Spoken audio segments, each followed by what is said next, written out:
말씀을 들으면서 이야, 오늘 골치 아픈 말씀, 무슨 말씀인지도 모르겠구나, 이렇게 생각하시는 분이 있을까봐 미리 말씀드립니다. 전혀 그런 염려하지 아니하셔도 됩니다. 그렇게 어렵게 이 말씀, 이렇게 있는 그 말씀 어렵게 여러분들에게 전달하지 아니할 겁니다.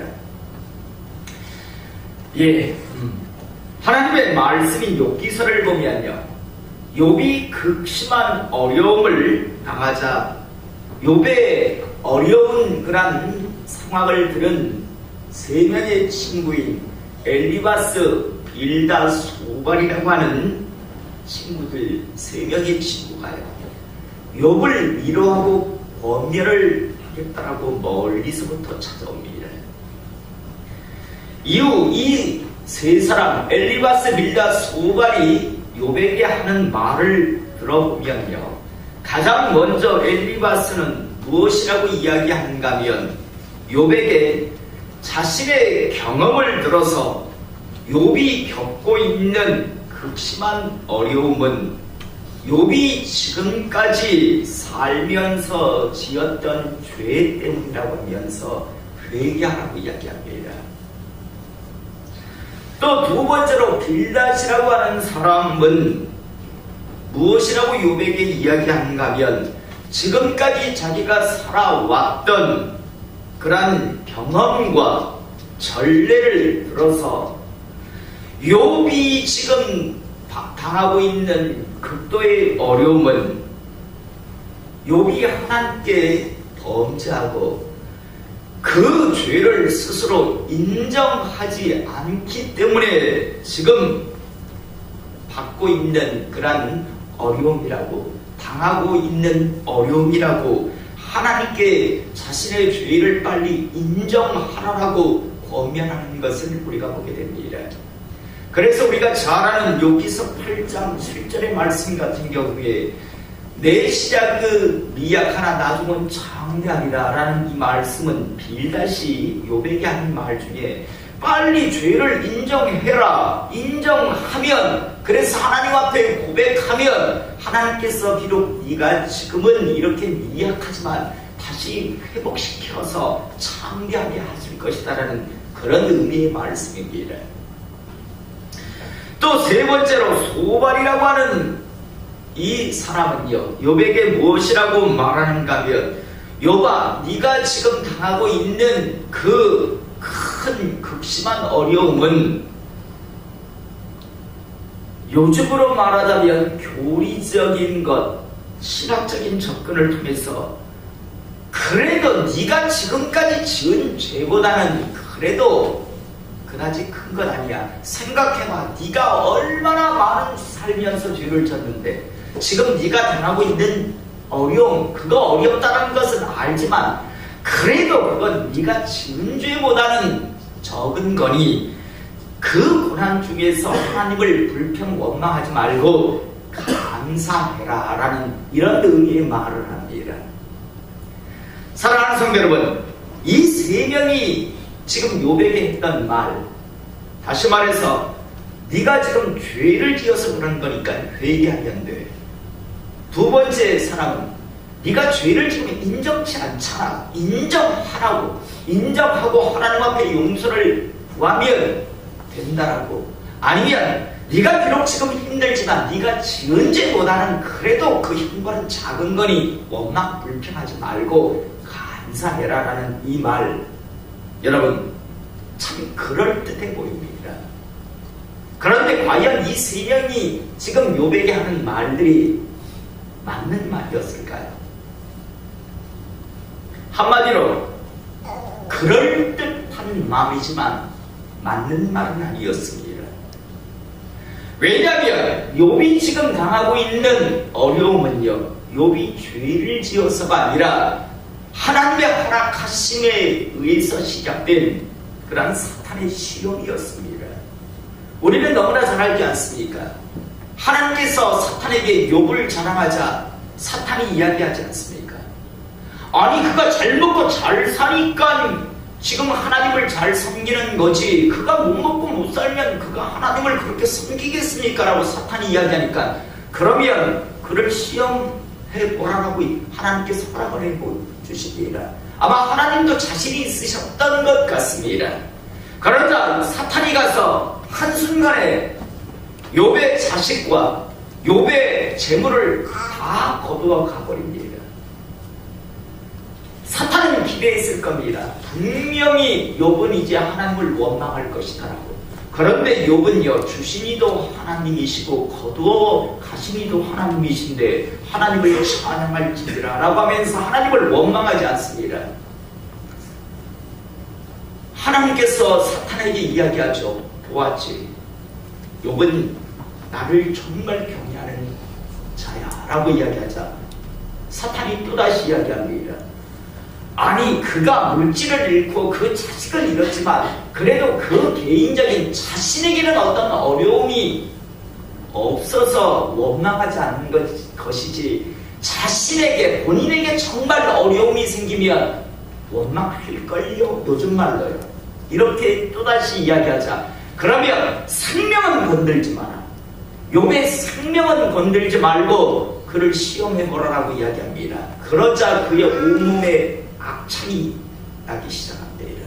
얼마나 고통스러웠는지 가려웠는지 기와장으로 자기의 몸을 긁었다고 성경은 말하고 있습니다. 그러나 욥은 하나님을 원망하지 않습니다. 불평하지 않습니다. 여러분, 지금 욥이 당하고 있는 이 어려운 고난은요, 욥의 죄 때문에 시작된 것이 아니라 하나님과 사탄의 어쩌면 그런 이야기 속에서 욥이 지금 하나님을 배반하지 않는, 믿음을 저버리지 않는 그 모습 과정 속에 있는 고난이었습니다. 그런데 엘리바스, 빌닷, 소발이라고 하는 자들은요, 그냥 단순히 욥이 어려움을 당하고 있으니 저건 죄 때문일 거야, 그래서 회개하라고 이야기한다거나, 아니면 경험적으로 보았을 때 죄진 자가 저런 어려움을 당하더라, 그러니까 너 빨리 죄를 인정하고 용서를 구해라. 또 그럴듯하게 당신이 당하는 그 어려움은 당신이 지은 죄보다는 강한 것이니 불평하지 마시고 감사하시오, 이런 이야기를 하는 겁니다. 여러분, 우리 귀에 한마디로 쏙 들어오게 하자면요, 한마디로 이들의 말은 그럴듯해 보였으나 헛소리였습니다. 제대로 알지도 못하면서 함부로 제 생각을 가지고 말하는 겁니다. 한 번씩 저희 집회 오신 분들 중에서 저에게 질문을, 궁금한 것을 물을 때가 있습니다. 얼마 전에도 어떤 목사님이 저한테 이런 질문을 했습니다. 한 달 전에 교회에서 어떤 강사 목사님을 모셔서 집회를 했습니다. 부흥회를 했습니다. 그런데 부흥회가 끝나자마자 목사님 가정도 갑자기 많은 어려움이 찾아오고 성도들에게도 지금 어려움이 찾아옵니다. 이거 왜 이런 겁니까? 라고 저한테 물어보았습니다. 권사님, 제가 뭐라 했겠습니까? 뭐라 했을 것 같습니까? 갑자기 저한테 그런 질문을 해요. 갑자기 부흥회를 마치고 나니까 우리 가정도 어려움이 생기고 성도들에게도 어려움이 생깁니다. 갑자기 저한테 집회를 마치고 나니까 물어보아요. 제가 뭐라고 했을 것 같습니까, 권사님? 예? 하나님의 테스트라고요. 장면하게 예를 들어 그 목사님이 물어봤으면 하나님의 테스트신 것 같습니다, 이랬겠네요. 그죠? 예, 저는 뭐라고 했냐면 모릅니다라고 했습니다. 난 그 문제를 놓고 한 번도 기도한 적이 없습니다. 그래서 모릅니다. 모르잖아요. 아니, 딱 듣는 순간 짠 하고 제가 알아서 그러면 참 좋겠는데 모르겠더라고요. 그래서 전 모르겠습니다. 저는 그 문제를 놓고, 목사님의 교회를 놓고, 목사님의 그 교회 집회와 그 이후에 발생하는 일을 놓고 단 한 번도 하나님 앞에 물은 적이 없습니다. 그래서 저는 모릅니다 라고 이야기했어요. 저는 정말 몰랐습니다. 모르면서 아는 척하고 싶지도 않고 또 함부로 아는 척한다는 게 얼마나 무서운 것인가를 알기 때문입니다. 결국요, 이 세 명의 친구에게 하나님께서 욥기서 42장 마지막 장에 가면 뭐라고 말씀하시는가 하면요, 욥기서 42장 7, 8절에 이렇게 말씀하고 있습니다. 여호와께서 대만 사람 엘리바스에게 이르시되 내가 너와 내 두 친구에게 노하나니, 하나님께서요, 내가 진노한다라고 이야기합니다. 내가 노하나니, 이는 왜 내가 너희들에게 노하는가? 이는 너희가 나를 가리켜 말하는 것이 내 종 욥의 말하는 것 같이 옳지 못함이라. 너희를 지금 옳은 말한 게 아니라고 이야기합니다. 그러면서 그런즉 너희는 숫소 7과 숫장 7을 가지고 내 종 욥에게 가서 너희를 위하여 번제를 드리라. 내 종 욥이 너희를 위하여 기도할 것인즉 내가 그들을 기쁘게 받으리니 너희가 우대한 만큼 너희에게 갚지 아니하리라. 너희가 그렇게 함부로 말한 그 죄를, 만약에 너희가 지금 욥에게 질문을 들어서 욥이 나한테 제사를 드린다면 내가 이제 너희의 그 우매한 그 죄, 함부로 말한 죄에 대해서 이제 갚지 아니하겠다고 말씀합니다. 그러면서 이는 너희가 나를 가리켜 말하는 것이 내 종 욥의 말같이 옳지 못합니다. 너희들 엉뚱한 소리 한 것 때문이라고 이야기합니다. 여러분, 엘리바스, 빌다스, 오바는요, 제대로 알지도 못하면서 함부로 아는 척을 한 죄를 지었던 겁니다. 저는 오늘 시간요, 우리 성도님들이 하나님에 대해서, 나아가 교회에 대해서 정확하게 제대로 알고 하나님의 사람으로 살아가는 하나님의 사람 되시기를 이 시간 축복합니다. 이 시기에 참 많은 사람들이, 교회 안에 있는 사람이든 교회 밖에 있는 사람이든요, 하나님에 대해서 또 나아가 교회에 대해서 각자 자기의 수준 지식에 따라서요 다 안다라고 그렇게 생각들을 합니다. 심지어 자신들은요, 교회를 다 한 번도 다녀보지 아니하였음에도 불구하고 교회는 어떤 곳이 되어야 한다, 하나님은 어떤 분이라고 정의를 내려놓습니다. 언젠가 제가 그런 말씀을 드린 적이 있죠. 어떤 사람이 저보고 교회에 대해서, 예전 우리가 부산에 있을 때입니다. 그 1층에 있던 그 오토바이 타고 다니는 친구, 저보고 교회에 대해서 어쩌고 저쩌고 이야기를 하더라고. 그래서 보시오, 내가 목사야. 당신은 신앙생활도 안 하면서 무슨 교회에 대해서 이러쿵저러쿵 하려. 아니, 내가 잘 알지 당신이 잘 안 하고. 그런데 자기가 아주 교회에 대해서 아주 여러 가지 이야기해요. 여러분, 참 이런 경우들이 참 많습니다. 신앙생활을 제대로 하지도 않고 또 하나님에 대해서, 교회에 대해서 모르면서 많은 사람들이 자기는 다 알고 있다라는 그런 착각들을 합니다. 저는 오늘 이 시간 다시 한번 우리 성도님들은 하나님에 대해서, 교회에 대해서 정말 제대로 알고 살아가시는 하나님의 사람 되시길 이 시간 축복합니다.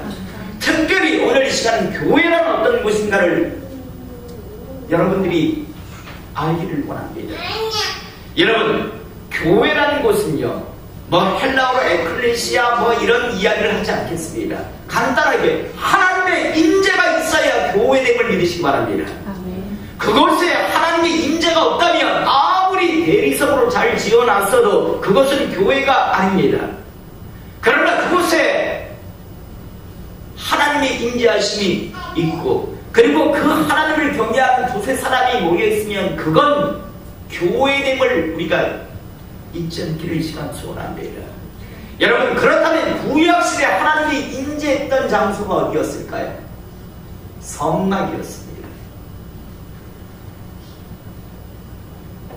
구약시대 보면 하나님께서 내가 정한 곳에 임하시겠다. 하나님은 무속 편지하시는 분이시지만요, 하나님은 내가 정한 그곳에 내가 임하겠으니 너희도 그곳에 와서 나를 만나라고 말씀합니다. 최소의 그러므로 교회는 성막인데요. 오늘 우리가 읽은 본문 말씀 보면 우리가 읽은 본문 말씀 출애굽기 26장 1절에서 14절의 말씀은요. 성막의 덮개 안에서 보면 천장이겠죠. 덮개를 어떻게 만들어야 하는가에 대한 그런 말씀을 하고 계시는 겁니다. 그래서 오늘 몇 급인 이렇게 우리가 많이 읽었는데 제가 여러분들 그렇게 골치 아프게 말씀을 드리지 않겠다라고 했습니다. 여러분 하나님의 성막 덮개는요. 오늘 1절에서 14절의 말씀을 보면 4겹으로 되어 있었습니다. 4겹으로 하나님의 성막은 덮게 하셨습니다. 1절에 보면 너는 성막을 만들 때 가늘게 꼰 배실과 청색, 자색, 홍색 실로 그룹을 정교하게 수놓은 10개의 휴정을 만들지니 라고 말씀합니다. 자 여러분 제일 안쪽은 가늘게 꼰 배실과 청색, 자색, 홍색 실로 그룹 다른 표현으로 천사입니다. 천사의 그런 모습을 수를 놓아서 짜 넣으라고 말씀합니다. 그래서 하나님의 성막의 제일 안쪽은 가늘게 꼰 배실로 짜서 아주 정교하게 부드러운 천으로 되어 있고 거기에는 천사가 수놓아져 있는 그런 모습이었습니다. 그리고 두 번째 그 위에 사중구조라고 했죠. 그 위편에는 7절에 보면 그 성막을 덮는 막 곧 휘장을 염소털로 만들 때 11톡을 만들지며 자 두 번째로 그 가늘게 꼰 배실 그리고 천상의 수를 놓은 그 위에 무엇으로 덮으라고 했는가 하면 염소털로 덮으라고 했습니다. 자 여러분 염소털은요 어떤 효과를 있는가 하면 광열 효과입니다. 우리 교회도 우리가 인터뷰 할 때 보니까 이만한 스티로폼을 요즘 넣더라고요. 그런데 하나님의 성막은요 제일 안쪽은 천사의 수를 놓아져 있는 가늘게 꼰 배실이었다면 그 위에는 염소털 가죽으로 덮게 하셨습니다. 자 이건 방열 효과가 있는데 여러분 염소털은요 다시 말해서 사막의 그 낮에 내리어지는 그 열기를요 막아주는 역할을 했습니다. 혹시 여름에 캠핑 가셨다가 텐트 안에 콕콕 닫고 있다 들어가 보신 적 있습니까? 들어가 있을만 하시던가요? 하잖아요. 여러분 광야에 하나님의 성막이 세워집니다. 얼마나 위에서부터 강렬한 태양이 내리쬐니까 안에 웬만한 사람들은 다 죽을 수밖에 없을 겁니다. 하나님께서는 두 번째 위에다가는 두 겹째에는 염소털로 그래서 방열에 대한 그런 효과를 갖게 하는 것을 우리가 보게 됩니다.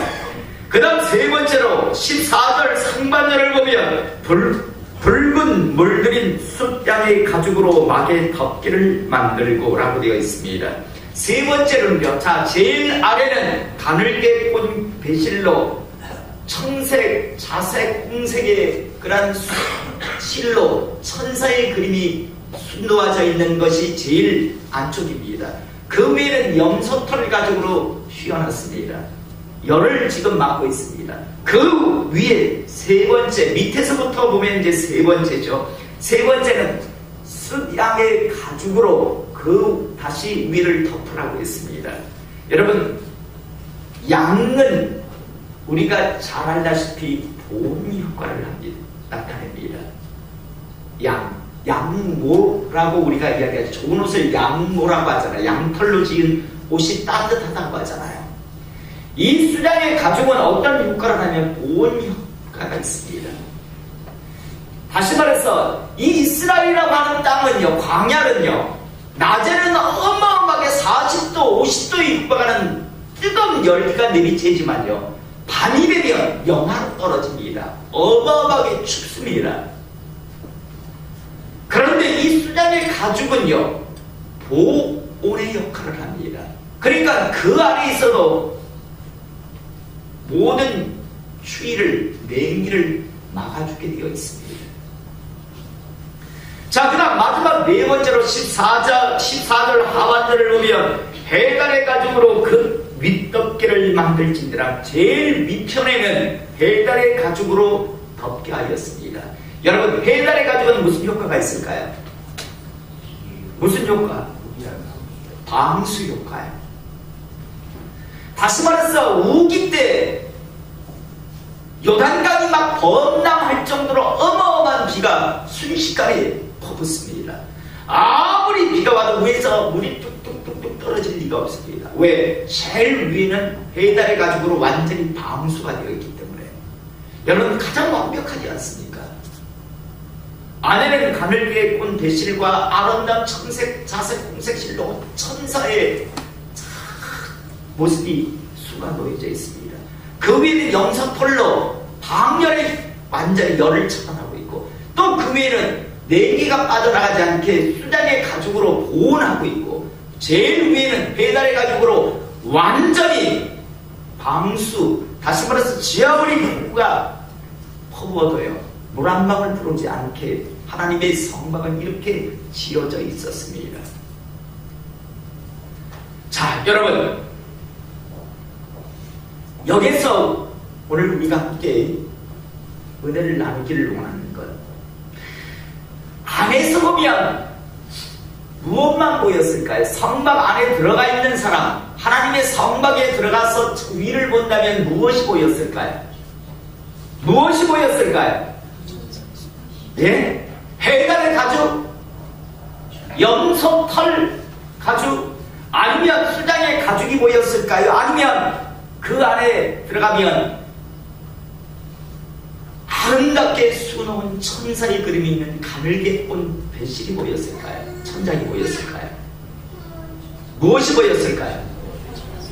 예, 아름다운 정말 천사의 그 모습을 볼 수 있었을 겁니다. 그런데 안에 들어가 성막 안에 들어가는 사람은 그걸 볼 수 있지만, 멀찍이서 하나님의 그냥 성막만 바라보는 사람은 무엇만 보였을까요? 무엇만 보고 보았을까요? 해달의 가죽. 해달의 가죽이 어떤 색일까요? 검정색이요. 그러니까 멀찍이 서서 하나님의 성막을 보는 사람은, 하나님의 성막은 어떻더노? 라고 물어본다면 시커먼 쭉쭉한 게 그냥 뭐 허술해 보이더라, 이렇게 이야기하지 않겠습니까? 그러나 성막 안에 들어온 사람은 시커먼 쭉쭉하다라고 말하는 것이 아니라 아름답다라고 분명히 이야기했을 겁니다. 그리고 그 성막이 어떻게 지어졌는가를 그 일에 동참했던 사람은 분명히 말할 겁니다. 성막이 밖에서 볼 때는 해달의 가죽만 보이기 때문에 시커먼 쭉쭉하게 보일지 모르지만, 그 안에는 어마어마 아름답지만 그거보다 더한 건 그 위에는 염소털 가죽으로 방열이 되고, 그 위에는 수장의 가죽으로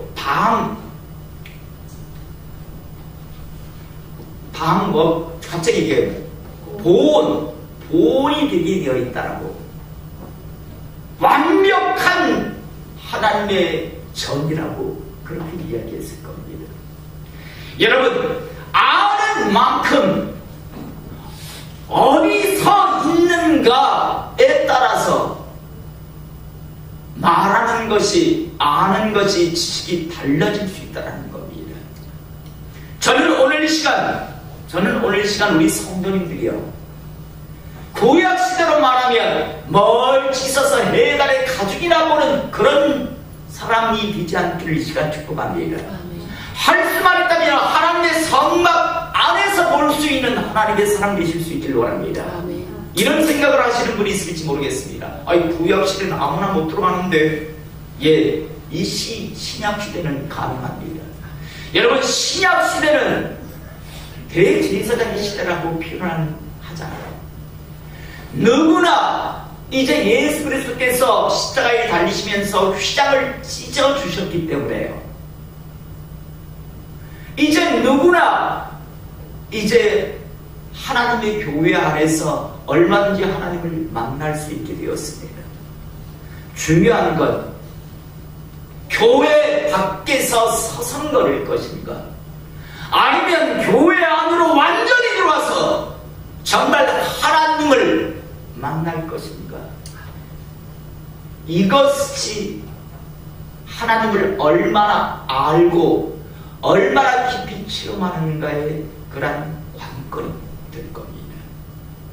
구약시대에도요, 마당 뜰만 밟고 다니는 사람들이 있었습니다. 그들은 아무리 성막 주변에서 마당 뜰을 밟았다 할지라도 그 안에 어떤 아름다움이 있는가 절대 몰랐을 겁니다. 우리가 잘 알다시피 성막 안에 들어가자마자 오른편에는 떡상이 있습니다. 정면에는 분향단이 있고, 그리고 반대편에는 금촛대가 놓여져 있었습니다. 그리고 그 휘장을 또 열고 또 안으로 들어가면 그 안에는 하나님의 언약궤, 법궤가 놓여져 있고, 또 그 위에는 두 천사가, 황금으로 만든 두 천사가, 시은자라고 하는 두 천사가 서로 마주보고 있고, 그 사이에서 하나님께서 좌정에서 만나 주시겠다라고 하나님은 약속하셨거든요. 여러분, 이렇게 아름다운 구약의 성막이지만 밖에서 얼쩡거리는 사람들, 주변만 왔다 갔다 거리고 마당만 밟는 사람들에게 있어서 그 안은 절대 들여다볼 수 없는, 맛볼 수 없는 그런 거룩한 공간이었습니다. 신약시대 역시 마찬가지입니다. 저는 오늘 시간 이곳에서 예배드리는 우리 성도님들이 주변만 왔다 갔다 하는 그런 분이 되지 않기를 이 시간 축복합니다. 아멘. 들어와서 하나님을 만날 수 있기를 원합니다. 아멘. 정말 제대로 체험할 수 있기를 원합니다. 아멘. 참 많은 사람들이요, 이 시대 교회 안에서 하나님을 믿노라라고 하지만 참 마당만 밟고, 그리고 자기가 아는 그게 전부인 줄 착각하고 있습니다. 지난 목요 집회 때 오셨던 어떤 젊은 여자분이 그렇게 이야기했대요. 신세계라고, 교회란 이런 곳이 없다는 걸 몰랐었더라고요. 성경에 인쇄만 되어 있지 그게 실제적인 하나님의 이 시대의 역사라는 것에 대해서는 이미 스스로 제안을 하고 있었기 때문입니다. 저는 오늘 이 시간 다시 한번 우리 모든 성도님들이요, 구약시대 마당만 밟는 자들이라고 하나님께서 책망하던 그 시대의 사람 같지 않기를 이 시간 축복합니다. 이제 온전히 완전히 들어와서 하나님을 제대로 만나고 그 하나님과 교제하는 하나님의 사람 되시를 다시 한번 축복합니다. 구약시대 하나님의 그 아름다운 성막이요, 멀리서 보면 시커멓 축축하며 허름한 천막에 불과했습니다. 그 사람은 아무리 말해줘도 모릅니다.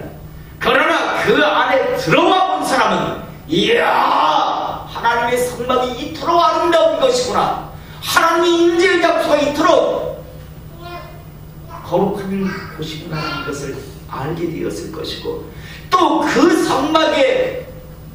성막을 지을 때 헌신하며 동참한 사람은요, 단순히 그 정도의 차원을 넘어서서 하나님의 성막은 완벽한 곳이다라고 말했을 겁니다. 오늘 시간 이제 더 이상 주변만 왔다 갔다 거리는 사람들이 아니라 온전히 완전히 안으로 들어와서 하나님을 깊이 만나는 하나님의 사람들, 그래서 그 하나님과 교제하는 기쁨, 즐거움이 무엇인가를 이제 알고 살아가는 하나님의 사람들이시길 이 시간 축복합니다. 기도하겠습니다. 사랑과 은혜가 많으신 하나님 아버지, 구약의 하나님의 성막 멀리서만 보면 해달의 가죽만 보일 뿐이기에 허름하다라고 이야기하였을 겁니다. 그러나 그 안에 들어와 본 사람은 결코 하나님의 성막은 허름한 곳이 아니라 화려하고 아름답고 거룩하다라고 말했을 것이고, 또 그 성막을 지을 때 헌신 충성한 사람은 화려한 거룩함 위에 완벽함을 이야기하였을 것입니다. 주님, 저희들 교회 주변만 왔다 갔다 거리는 그런 존재들이 아니라 온전히 교회 안에 들어와서 이제 그 안에 임재하신 하나님을 만나고 그 하나님의 온전하심, 완전하심을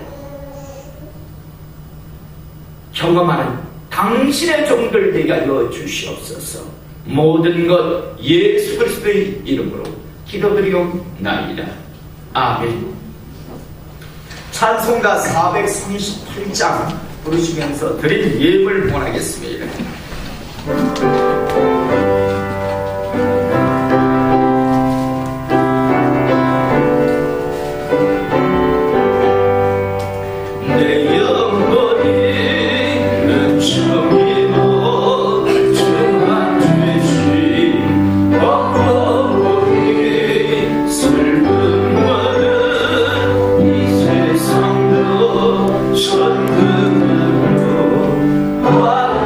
당신의 말씀을 증거하오니 전하는 자나 듣는 자나 동일한 하나님의 은혜 안에 있게 하시고 그 말씀 두려움과 떨림으로 받으며 나아가 저희들이 한 걸음 더 하나님의 백성으로 나가는 귀한 은혜의 시간 되게 하여 주시옵소서.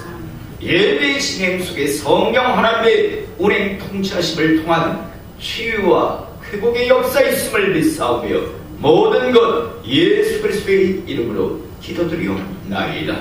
아멘. 전능하사 천지를 만드신 하나님 아버지를 내가 믿사오며 그 외아들 우리 주 예수 그리스도를 믿사오니 이는 성령으로 임케하사 동정녀 마리아에게 나시고 본디오 빌라도에게 고난을 받사 십자가에 못 박혀 죽으시고 장사한지 사흘 만에 죽은 자 가운데서 다시 살아나시며 하늘에 오르사 전능하신 하나님의 우편에 앉아 계시다가 저희로서 사망자와 죽은 자를 심판하러 오시리라. 성령을 믿사오며 거룩한 공예와 성도와 서로 교통하는 것과 죄를 사하여 주시는 것과 몸이 다시 사는 것과 영원히 사는 것을 믿사옵나이다. 아멘. 다들 자리에 앉으셔서 찬송가 268장 부르신 이후에 정향자 권사님 예배를 위해서 이대로 기도해 주시겠습니다.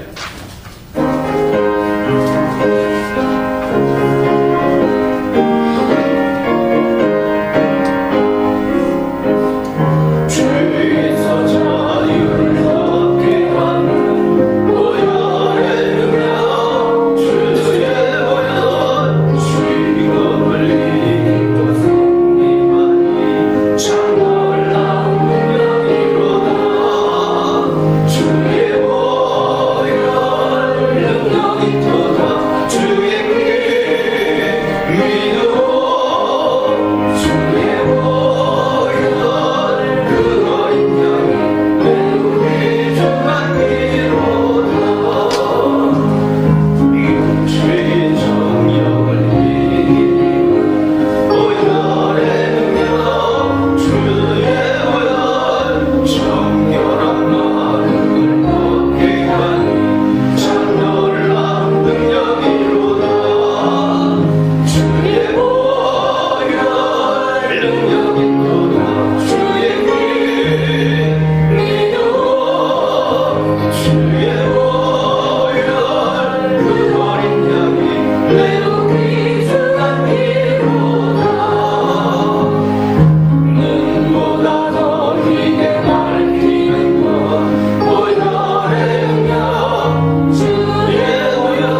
이끄시고 역사하신 아버지, 하나님의 귀한 자녀 삼으시고 또한 이 세계를 위해서 저희들을 불러 모으시고 이 땅에서 하나님의 자녀로 살아가게 하시며 주신 사명을 감당할 수 있도록 저희들을 준비시키시고 인도하신 아버지, 감사를 드립니다.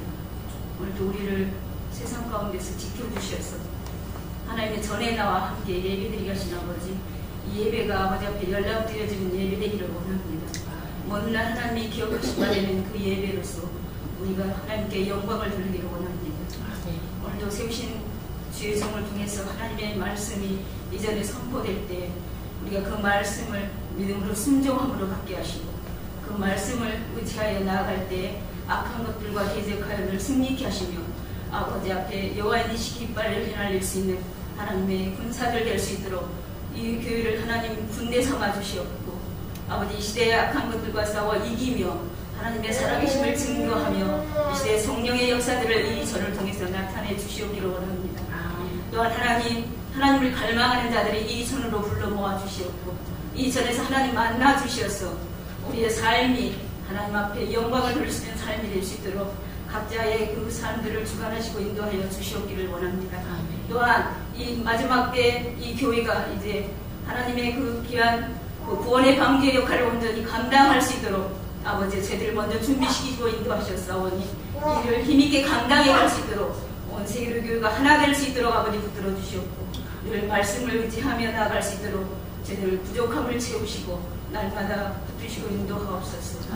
이 예배의 모든 시종을 주께 부탁드립니다. 성령 하나님께서 함께 하시고 우리 각자 심령에 주여 만나주시고 만져주시고 주여 힘있게 하여 주시어서 이 세상 가운데 이김의 삶을 살아갈 수 있게 하시고 아버지 앞에 날마다 영광을 돌리시도록 주여 인도하여 주시옵소서. 모든 것 감사드리며 우리 주 예수님 받들어 간절히 기도드립니다.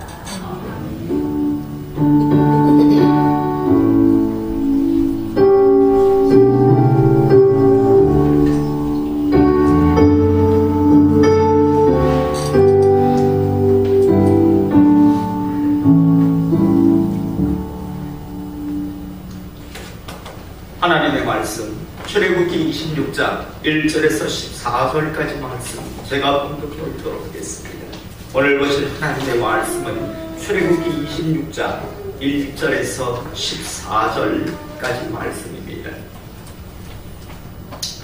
너는 성막을 만들되 가늘게 꼰 배실과 청색, 자색, 홍색 실로 그룹을 정교하게 수놓은 10폭의 휘장을 만들지니 매 폭의 길이는 28규빗, 너비는 4규빗으로 각 폭의 장단을 갖게 하고 그 휘장 5폭을 서로 연결하며 다른 5폭도 서로 연결하고 그 휘장을 이을 끝폭가에 청색 고를 만들며 이어질 다른 끝쪽가에도 그와 같이 하고 휘장 끝폭가에 고 50개를 달며 다른 휘장 끝폭가에도 고 50개를 달고 그 고들을 서로 마주보게 하고 금 갈고리 50개를 만들고 그 갈고리로 휘장을 연결하여 한 성막을 이루치며 그 성막을 덮는 막 곧 휘장을 염소털로 만들되 11폭을 만들지며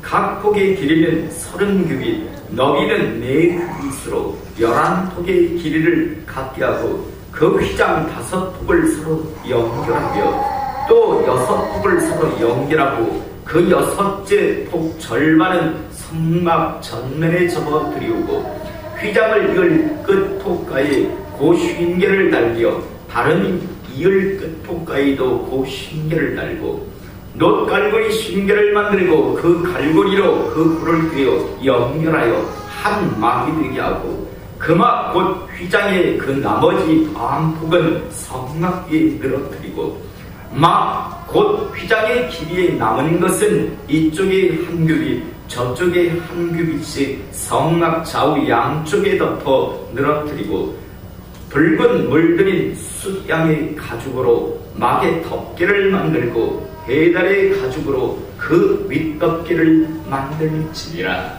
아멘. 예, 말씀을 들으면서 이야 오늘 골치 아픈 말씀 무슨 말씀인지도 모르겠구나 이렇게 생각하시는 분이 있을까봐 미리 말씀드립니다. 전혀 그런 염려하지 아니하셔도 됩니다.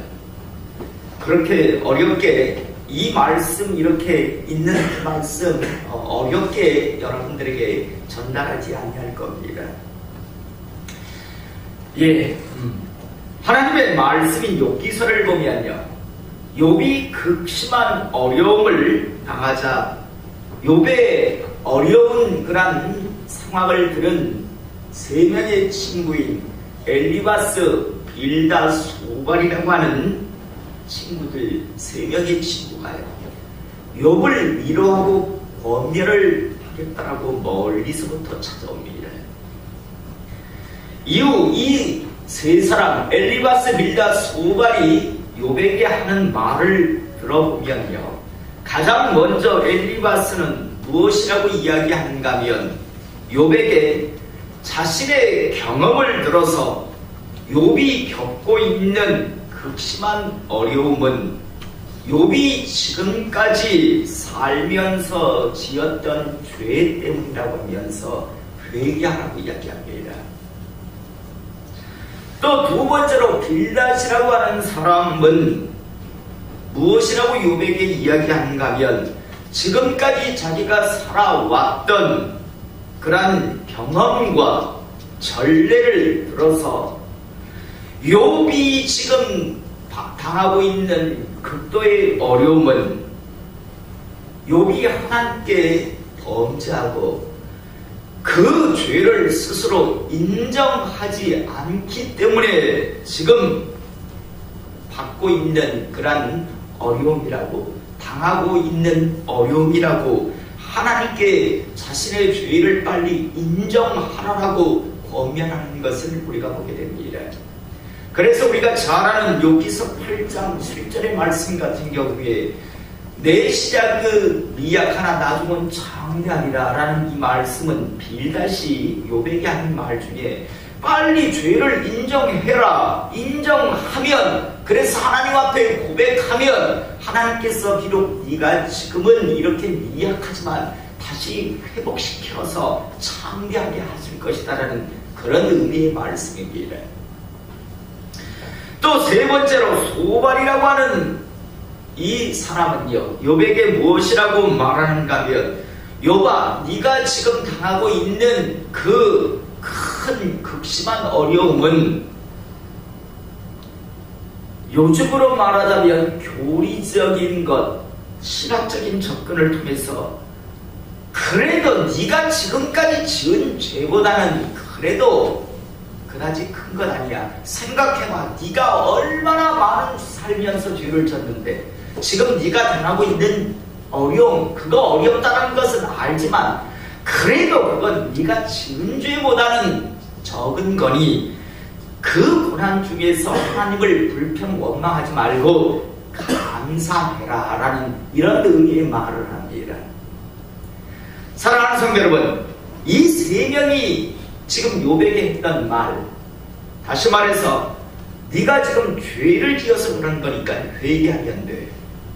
두 번째 사람은 네가 죄를 지금 인정치 않잖아. 인정하라고. 인정하고 하나님 앞에 용서를 구하면 된다라고. 아니면 네가 비록 지금 힘들지만 네가 지은 죄보다는 그래도 그 힘과는 작은 거니 원망 불평하지 말고 감사해라라는 이 말, 여러분 참 그럴듯해 보입니다. 그런데 과연 이 세 명이 지금 욥에게 하는 말들이 맞는 말이었을까요? 한마디로 그럴듯한 마음이지만 맞는 말은 아니었습니다.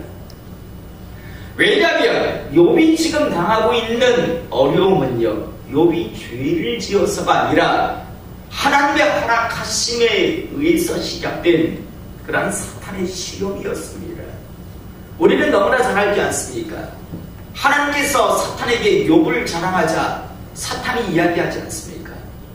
아니 그가 잘 먹고 잘 사니까 지금 하나님을 잘 섬기는 거지, 그가 못 먹고 못 살면 그가 하나님을 그렇게 섬기겠습니까? 라고 사탄이 이야기하니까 그러면 그를 시험해 보라고 하나님께서 허락을 해 주십니다. 아마 하나님도 자신이 있으셨던 것 같습니다.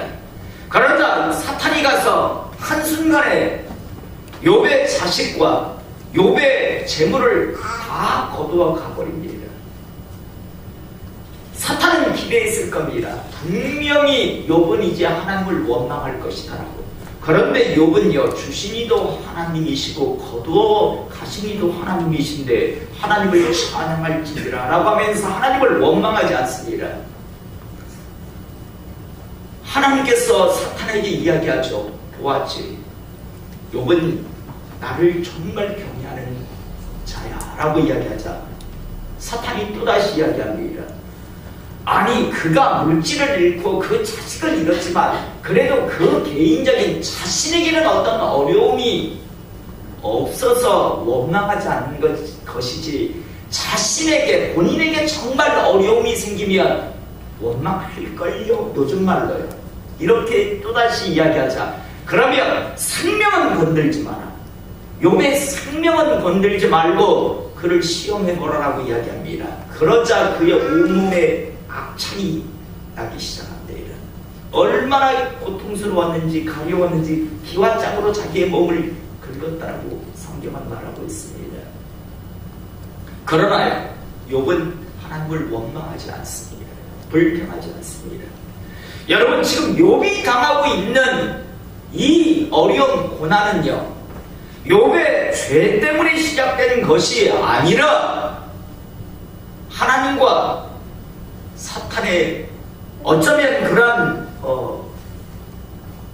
이야기 속에서 욥이 지금 하나님을 배반하지 않는, 믿음을 저버리지 않는 그 모습, 과정 속에 있는 고난이었습니다.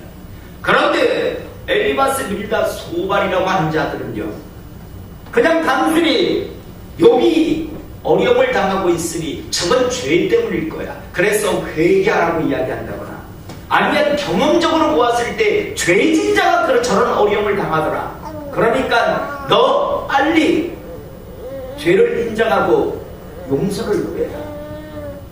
또 그럴듯하게 당신이 당하는 그 어려움은 당신이 지은 죄보다는 강한 것이니 불평하지 마시고 감사하시오, 이런 이야기를 하는 겁니다.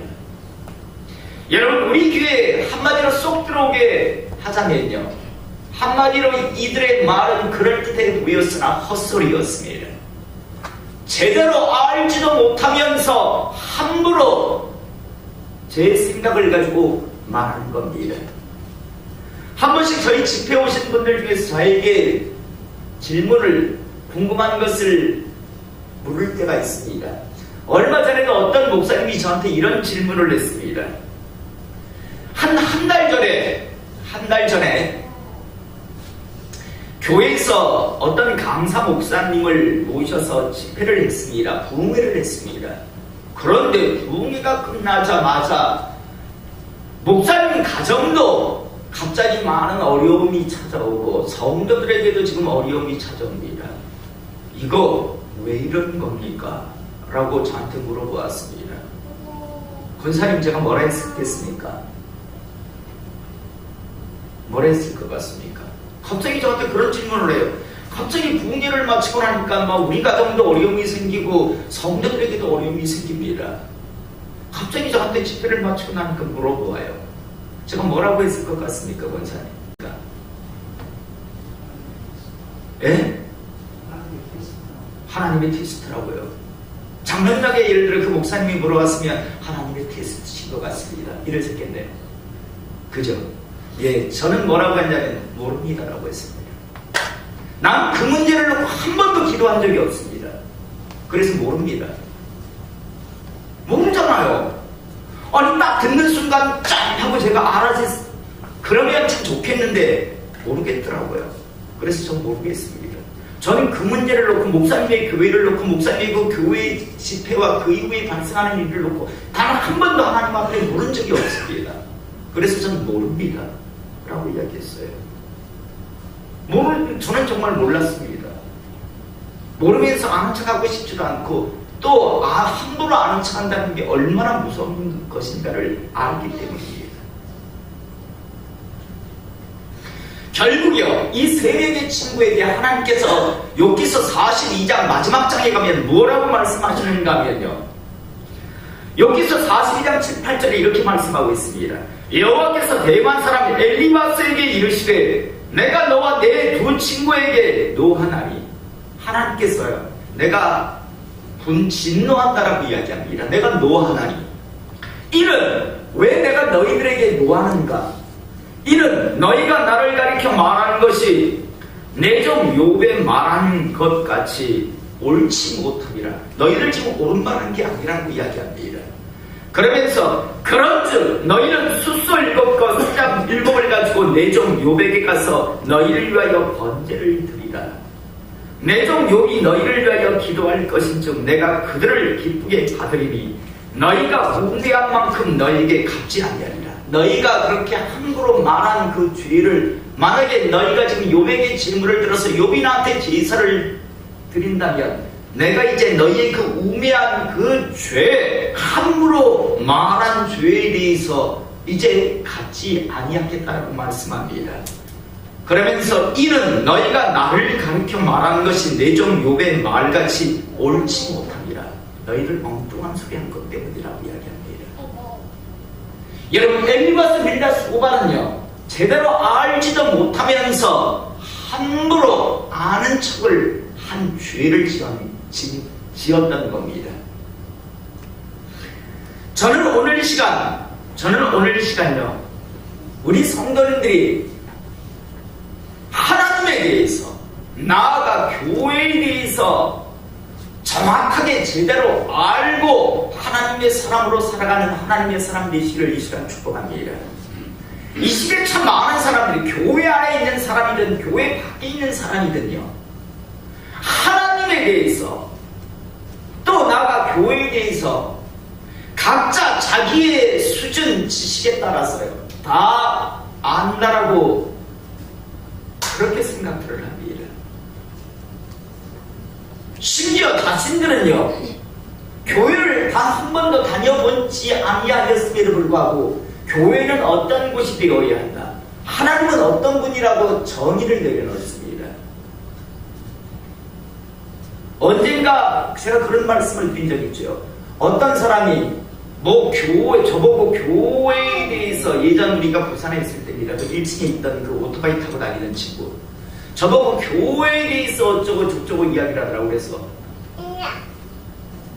보시오, 내가 목사야, 당신은 신앙생활도 안 하면서 무슨 교회에 대해서 이렇쿵저렇쿵 말이야.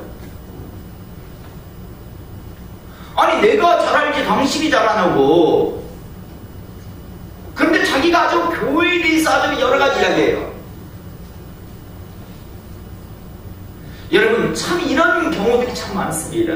신앙생활을 제대로 하지도 않고 또 하나님에 대해서, 교회에 대해서 모르면서 많은 사람들이 자기는 다 알고 있다라는 그런 착각들을 합니다.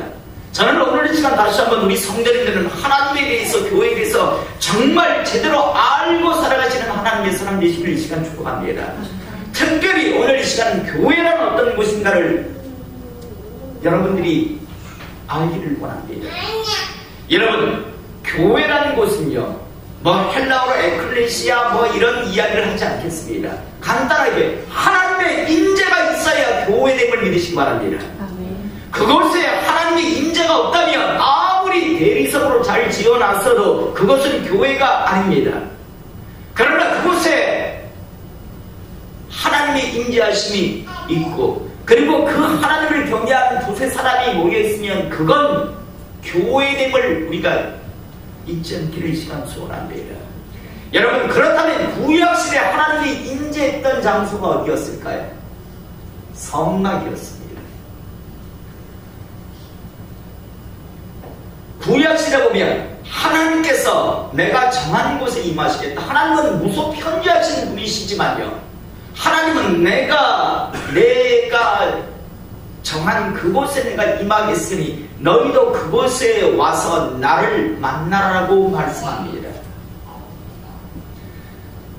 최초의 그러므로 교회는 성막인데요, 오늘 우리가 읽은 본문 말씀 보면, 우리가 읽은 본문 말씀 출애굽기 26장 1절에서 14절의 말씀은요, 성막에 덮개,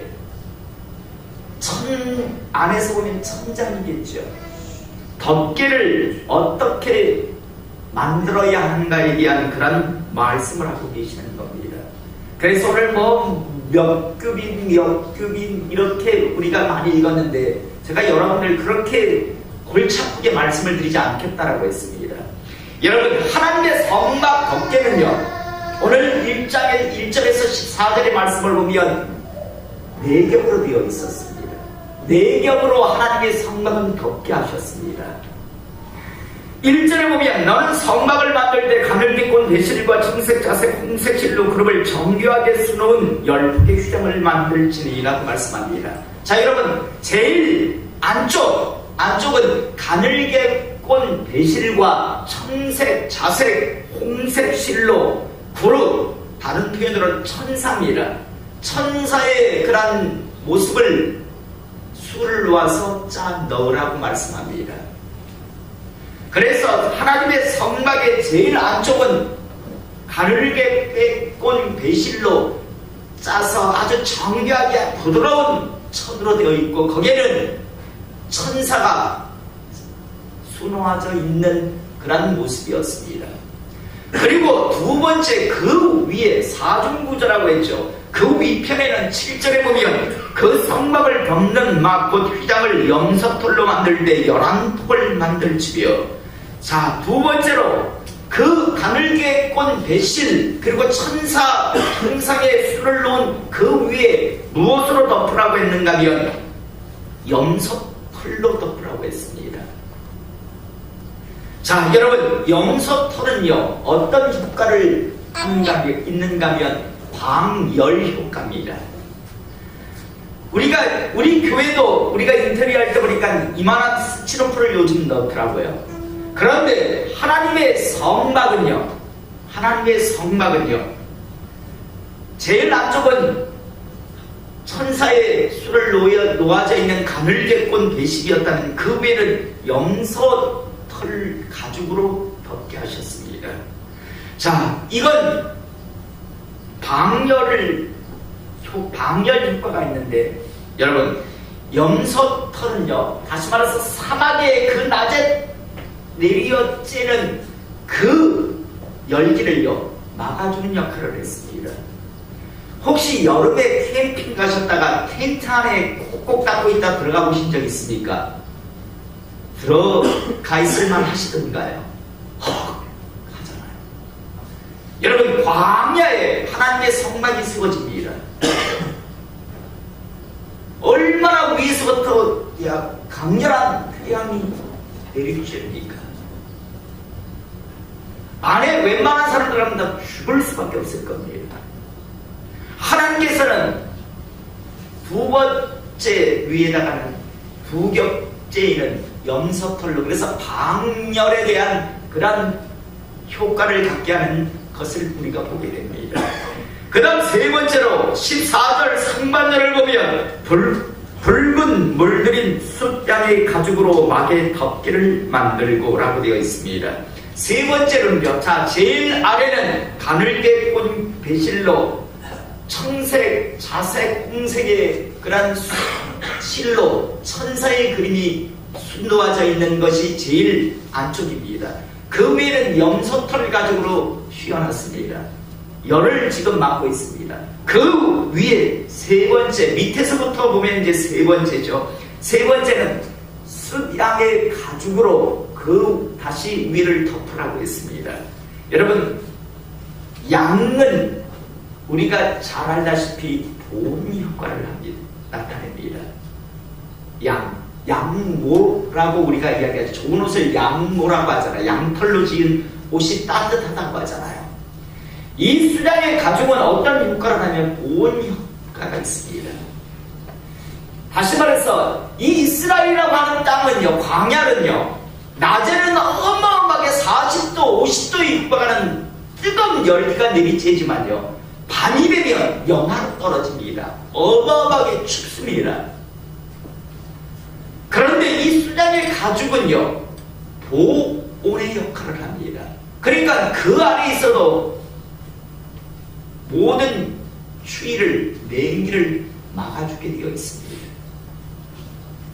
자, 그 다음 마지막 네 번째로 14절 하반절을 보면 해달의 가죽으로 그 윗덮개를 만들진대라. 제일 밑편에는 해달의 가죽으로 덮게 하였습니다.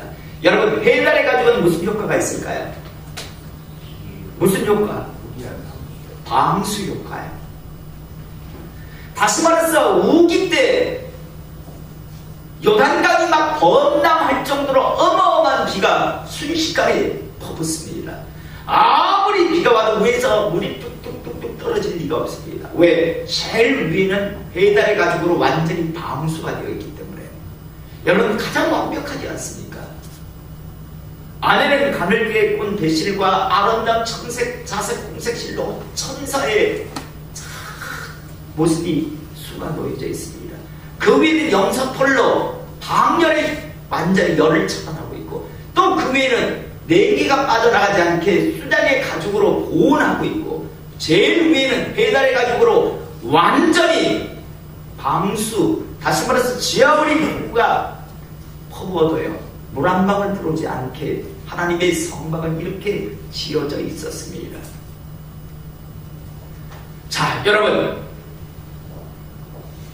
여기서 오늘 우리가 함께 은혜를 나누기를 원하는 것, 안에서 보면 무엇만 보였을까요? 성막 안에 들어가 있는 사람, 하나님의 성막에 들어가서 위를 본다면 무엇이 보였을까요?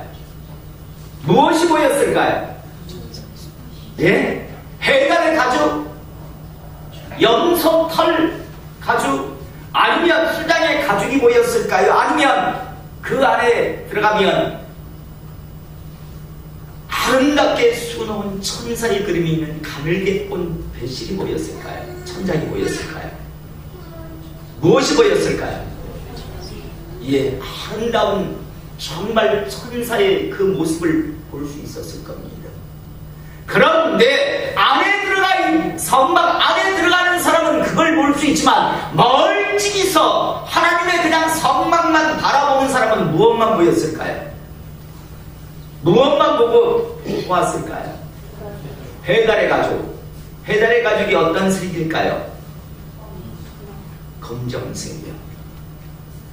그러니까 멀찍이 서서 하나님의 성막을 보는 사람은 하나님의 성막은 어떻더노? 라고 물어본다면 시커멓 쭉쭉한 게 그냥 뭐 허술해 보이더라, 이렇게 이야기하지 않겠습니까? 그러나 성막 안에 들어온 사람은 시커멓 쭉쭉하다라고 말하는 것이 아니라 아름답다라고 분명히 이야기했을 겁니다. 그리고 그 성막이 어떻게 지어졌는가를 그 일에 동참했던 사람은 분명히 말할 겁니다. 성막이 밖에서 볼 때는 해달의 가죽만 보이기 때문에 시커먼 쭉쭉하게 보일지 모르지만 그 안에는 어마어마 아름답지만 그거보다 더한 건 그 위에는 염소털 가죽으로 방열이 되고 그 위에는 수장의 가죽으로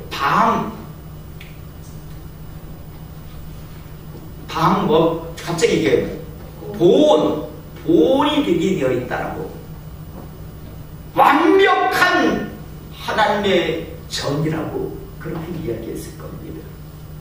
여러분, 아는 만큼 어디서 있는가에 따라서 말하는 것이, 아는 것이, 지식이 달라질 수 있다는 겁니다.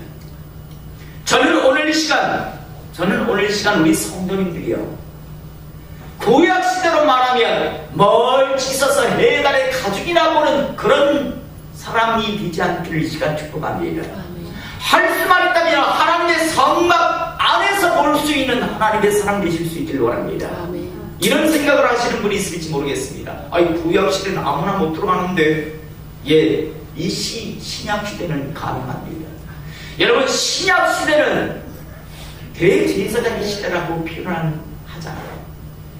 누구나 이제 예수 그리스도께서 십자가에 달리시면서 휘장을 찢어주셨기 때문에요.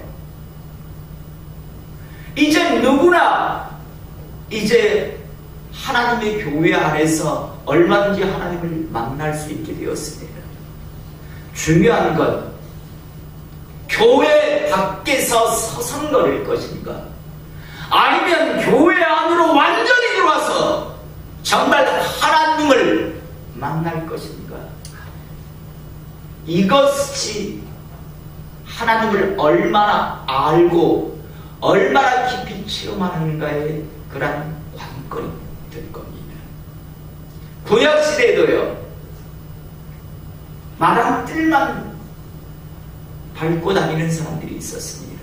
그들은 아무리 성막 주변에서 마당 뜰을 밟아 갈지라도 그 안에 어떤 아름다움이 있는가 절대 몰랐을 겁니다. 우리가 잘 알다시피 성막 안에 들어가면 들어가자마자 오른편에는 떡상이 있습니다. 정면에는 분향단이 있고, 그리고 반대편에는 금촛대가 놓여져 있었습니다.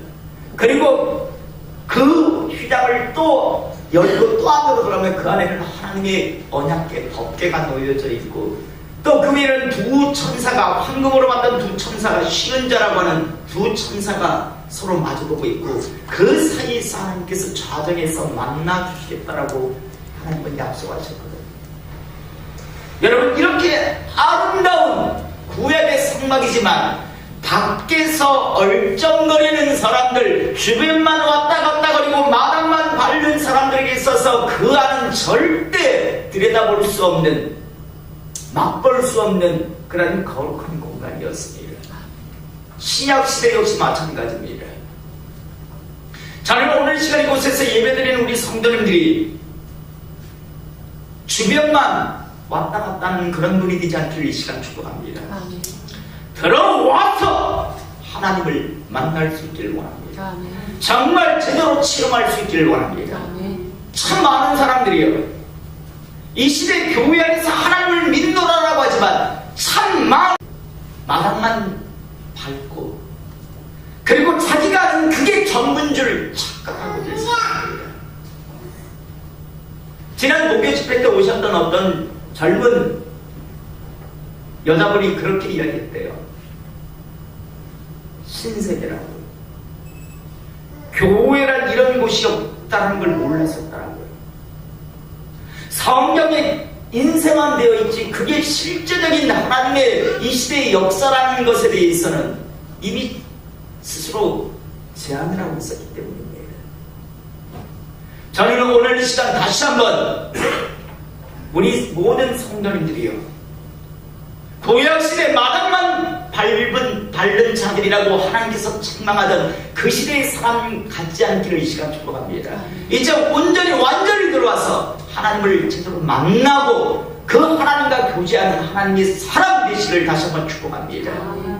구약시대 하나님의 그 아름다운 성막이요, 멀리서 보면 시커멓 쭉쭉하며 허름한 천막에 불과했습니다.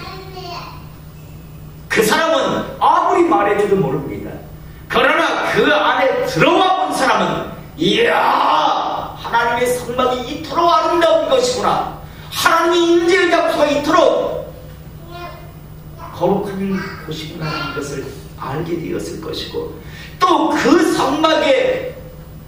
성막을 질 때 헌신하며 동참한 사람은요, 단순히 그 정도의 차원을 넘어서서 하나님의 성막은 완벽한 곳이다라고 말했을 겁니다. 오늘 이 시간 이제 더 이상 주변만 왔다 갔다 거리는 사람들이 아니라 온전히 완전히 안으로 들어와서 하나님을 깊이 만나는 하나님의 사람들, 그래서 그 하나님과 교제하는 기쁨, 즐거움이 무엇인가를 이제 알고 살아가는 하나님의 사람 되시기를 이 시간 축복합니다.